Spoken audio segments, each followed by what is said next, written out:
DG ranger Sindh major general Iftikhar Hasan Chaudhry की ज़ेर सदारत हेड क्वार्टर पाकिस्तान रेंजर्स में आला सतही इजलास मुनक़्क़िद हुआ।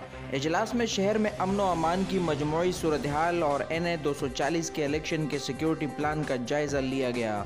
इजलास में commissioner Karachi, additional IG Karachi, additional IG special branch और एडिशनल IG CTD शरीक थे। इजलास में मजीद DIGB, joint DIGB, zonal DIG समेत रेंजर्स और हसास इदारों के आला अफसरान ने शिरकत की। इजलास में कराची में मौजूदा अमन व अमान की सूरत हाल, सिक्योरिटी इंतजामात और इंटेलिजेंस में शेयरिंग का असर-ए-नौ जायज़ा लिया गया। कराची शहर में बढ़ते हुए स्ट्रीट क्राइम खुसूसन डकैती के सदेबाब के लिए मरबूत हिकमत अमली पर जोर दिया गया। इजलास में रेंजर्स, पुलिस और दीगर लॉ इन्फोर्समेंट एजेंसीज की जानिब से मुश्तरका लाए अमल मंजूर किया गया।